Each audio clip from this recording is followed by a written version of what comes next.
Hey, welcome, Sean. Time for another episode of Hey, Hard buddy. to Market. All right. Exciting stuff. They all are, and they're getting better every single time, which kind of leads into our episode for today.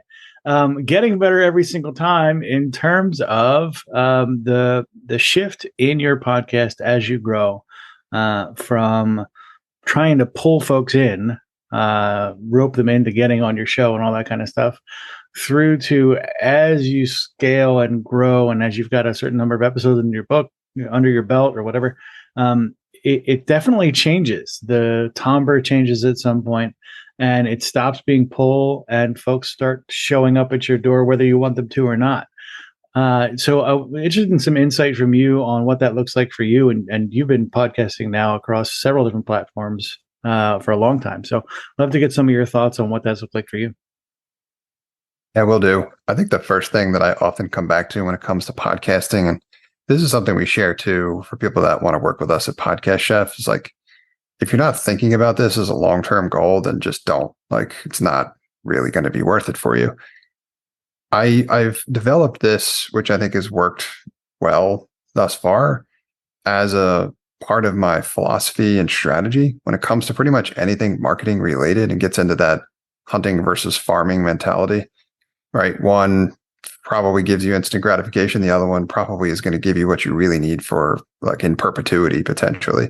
So I'm very much more attracted to the farming element, which I think is the interesting component to content marketing. I think podcasting is actually kind of a good hybrid approach between the two of those, but I think it really falls more into the farming category. But regardless, to get there, right, it takes a while, and it can start to feel like it's wearing on you a little bit. I mean, that's a big part of why we like to partner with companies that want to get into podcasting, is we reduce that stress and pressure pretty considerably, and we enable you to get all the things that you really need in order to be successful in podcasting without you having to do a lot of the work, which is where it starts to bog down. So the first thing I'd say is it's a long-term thing. Second is, if you are committed to it, man, is it going to pay off for you? Like, the ROI is just eventually going to be through the roof, like it has been for us. It's definitely been for me. And you know, you're trying to get, like anything, right, incrementally better with it. A little bit, you may not notice major changes yourself, and all of a sudden, basically, it's kind of like going to the gym, trying to get in better shape, right? Trying to eat better or whatever. Like, it's going to be incremental changes for you, but over time, other people are going to see what it is you're doing. They'd be like, wow, like, if you've ever experienced something like that, if you ever tried to change your diet or started to work out and someone hasn't seen you in a while, they see a major transformation all at once. But it's just that you may not see that yourself every day. But it's good to keep track of and focus on the progress that you're making. And I think we're thinking of taking this conversation next, which I definitely want your perspective on as well. Since, you've taken over managing this show from me, is what does the attention that your show starts to get look like as you stick with it? Because that's the thing. I think people are often expecting to become hugely popular or famous as soon as they start their podcast. I think that's the wrong approach. That's a trap to fall into. In reality, what you want to do is go deeper into your niche and then be the best of the best, but specifically for your world, right? Be that big fish in that smaller pond. That's a much easier way to be much more successful. And then you can eventually become a big fish in a big pond as well too, but that's not going to happen overnight. You just need to set yourself with the right expectations and mentality for that. Yeah, I mean, in my experience, there's a lot of that conversation is messy, right? Because, and I've said it in other episodes of the show, like, the podcast you start with and the podcast you get are not the same podcast, right? As a host, your conversation skills evolve, your experience evolves. As a host who's responsible in some capacity for marketing the business, there is a ton of conflicting and balancing needs and demands that you have to work out. And as you figure those out through the process of just hosting podcasts, the mechanics evolve, and that evolution starts to gather attention as you find the thing that makes your podcast special and unique and amazing. And that thing isn't your ICP. It isn't your UVP. That's part of it for sure, and you should definitely have one walking in. But the voice that you get with your podcast, how you approach the in exchanges, what that sounds like, what it looks like, attracts people and folks that are looking for more of that voice, more of that exchange and the way that those work. Since we all learn different and we all grow different, and it's really important to find folks that you can feel comfortable learning and growing from. And so as a podcaster, you find that voice, and then folks just start showing up at the door going, hey, I don't know what it is, but this is working for me. Can I be on your show? And there's a couple different, and Sean, I think you've got some insight here as well. There's different kinds of people that show up at the door, right? There's some folks that are there because they want to be like, man, this is great. I love this. This sounds exactly perfect. And then you get the other folks that are showing up and there's car warranty. They're selling vacuum cleaners, right? So what does that look like? And how can you determine which is which? Because many times it's awkward. They sound the same. Totally. Yeah. It can be tricky to really figure. Sometimes it's not, but sometimes it is. So I wanted to talk about this topic, especially number one, because it's something kind of exciting to look forward to, right? Like you said, as your audience and your community grows, which is what you should be doing with your podcast and your influence and connecting with more of the folks that you want to, they're finding your content, you're going to start to get more inbound interest in your show, which is great. It's happened to every show that we've been a part of, everyone that I've started, every one of our clients. And the level of quality of the flow inbound is going to improve as well also, but it can start sketchy. So you have to watch out for some of the traps. I think I've seen it break down largely into 3 different categories of increasing levels of probably interest from your perspective. I think by far the worst one that you see is there's companies out there that just is like, pay me a price and I'll get you booked on whatever podcast. Now, there are some companies out there that are doing this in a more respectable way.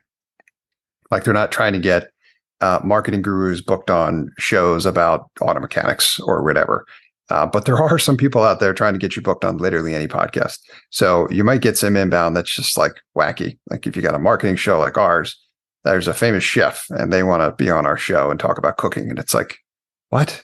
I don't know how any of that makes any sense, but I pretty much just ignore those or mark those as spam or whatever. So watch out for that kind of stuff. That may happen. I want to interrupt you just for a second, because I think what I want to understand is with somebody like that, what happens if you accept them onto the show? Like, what's the net negative? Great question. Yeah, I mean, it even if, like, let's say it was like a legitimate famous chef, right? And you're thinking like, oh, that's exciting. Like, think of all the different exciting things we could talk about on the show. Like, okay, great. Even if you can record a great piece of content, keep in mind what you're doing this for. Like, you're doing this for your audience. Is your audience going to find that a great piece of content and valuable, right? Like, you're not recording a podcast about just anything. People that we work with have specific objectives. They have target market buyers. They've got topics that they want to talk about. So if you're not bringing someone on your show who's going to provide value specifically about that, then that's going to frustrate your audience. It's going to stall your momentum. You're going to have subscriber issues. Like, it's just going to make it confusing in terms of like what your podcast is and what it's about, right? Like, the analogy I typically give is when you go to the diner, you don't order like a meal you might try to get at a fancy restaurant, or when you go to the fancy restaurant, you don't try to get chicken and waffles or whatever, right? Like, everybody's got their respective area of specialty, and like, you go to the diner to get the best chicken and waffles you're ever going to have had or whatever. So like, stick with what works. It really matters to maintain that consistency with your show as well. So, and the other thing that I can tell you is if you accept these kind of these first tier inbound guest requests, one thing that's almost guaranteed to happen is their lards are going to ignore every single question you ask, and it's just going to be a commercial the whole time.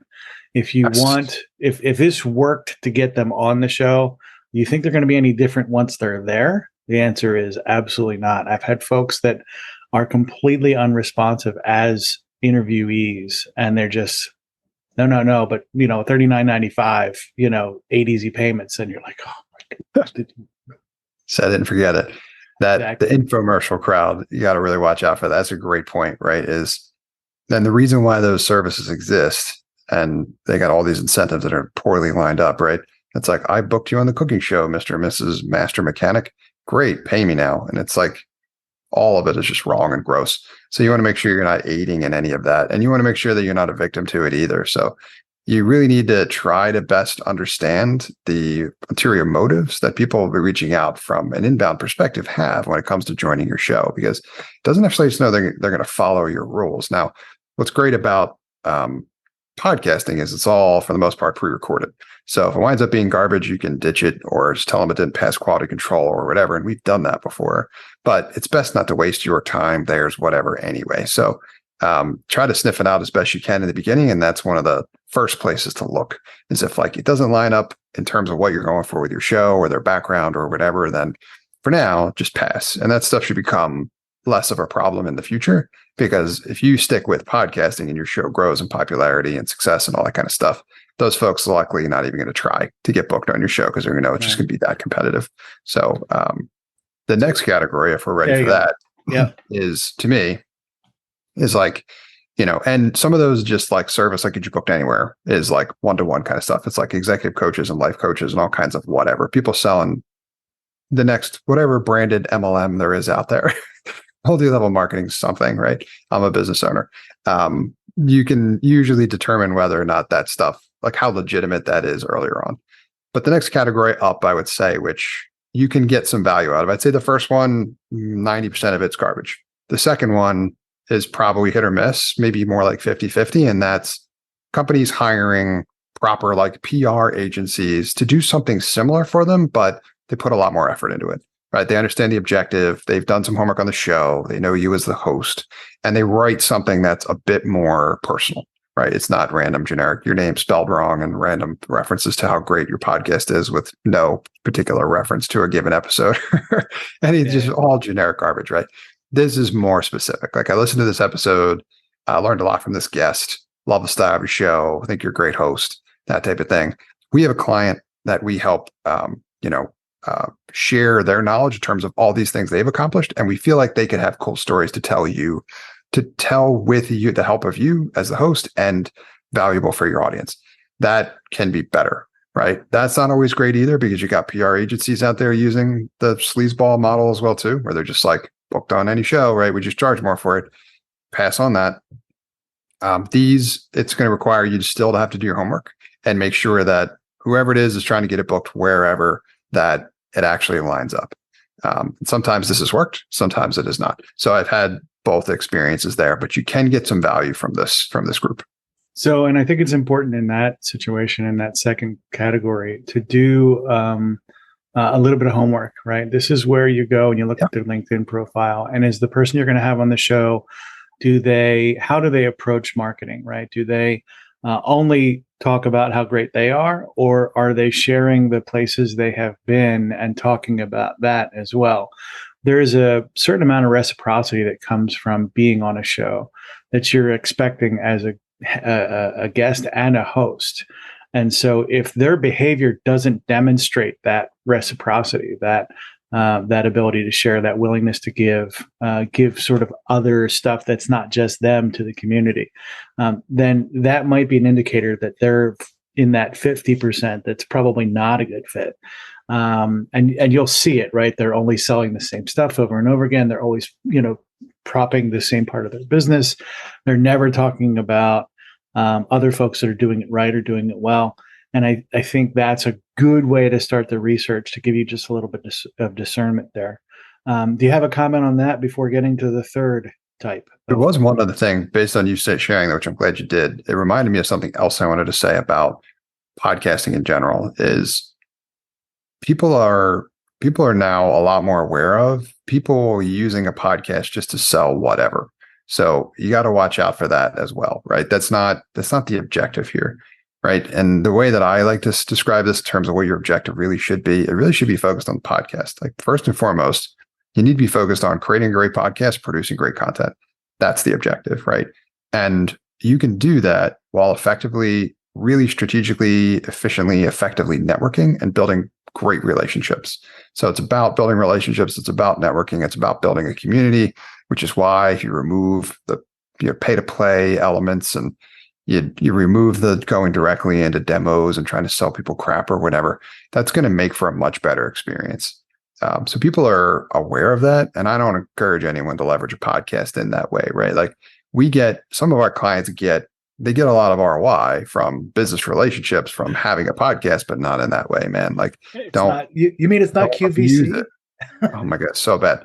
Just like if you think this stuff was obvious, but people can take advantage of almost anything. It's unfortunate. So stay away from that and instead follow the principle that I like to call like being in it for the love of the game.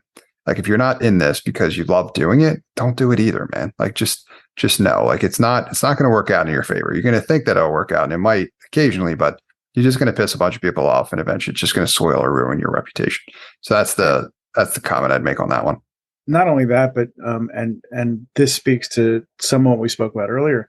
If you don't enjoy it, you're not going to suffer the adversity of episode 32, where you're just like tired of it for a little while.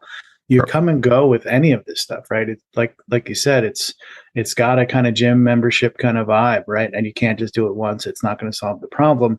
And at the same time, there's days when you don't feel like it.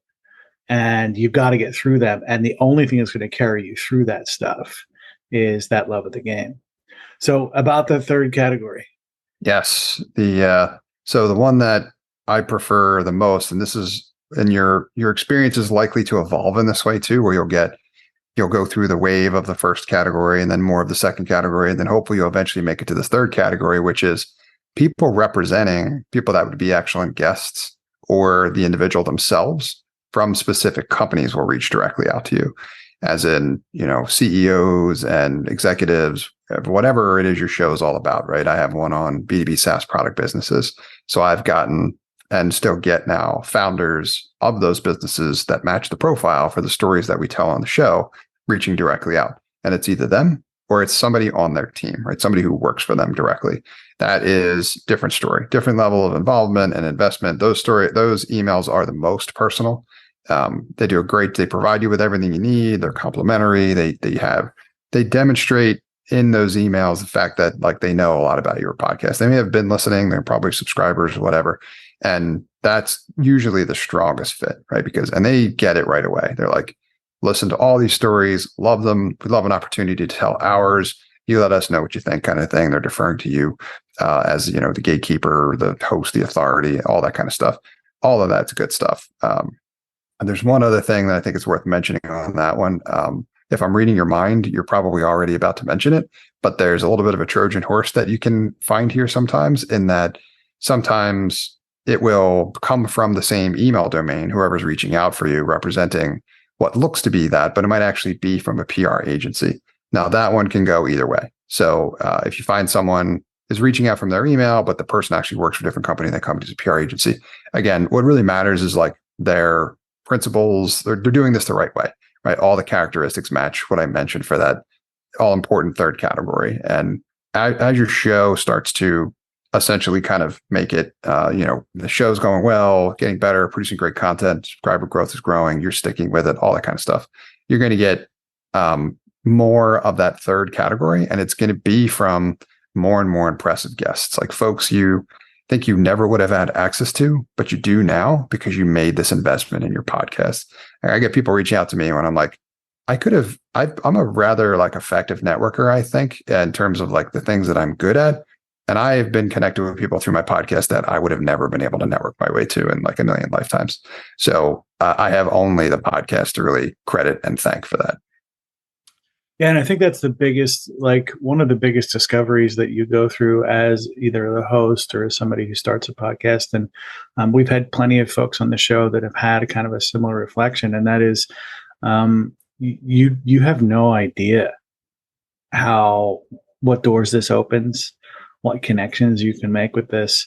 And really the sky's the limit, right? The strength of your ambition here in terms of who you want to talk to and have on the show.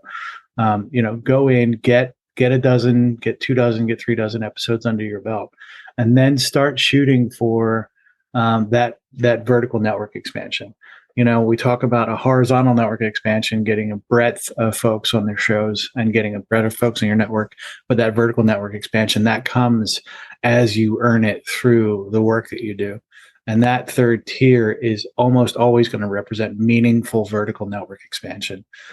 So I think it's really important to kind of, again, you've got to, I would say, do your time, because it's not like that. It's not like there's somebody out there going, well, you've only been a doctor for a year, so you can't play here. This is very much more, you need to find that voice. And so we'll talk about that in subsequent episodes as well, because I think it's really important to understand how you've gotten there. So let's leave that as a teaser for one of our next conversations. Thanks for listening to this episode of The Consulting Trap. If you have suggestions for future episodes or would like to be a guest on our show, please send me an email at brian@podcastchef.com. That's BRIAN at podcastchef.com. Before we go, we'd like to thank the sponsor of our show, Podcast Chef. Podcast Chef helps turn ordinary podcasting into a revenue-generating lead magnet for your consulting business. Our Podcasting Done For You service takes away the headache of starting up and running your own podcast. Reach out now to take advantage of our 30-day money-back guarantee. Visit us at podcastchef.com to find out how our team of experts can help you leverage podcasting to take your business to the next level.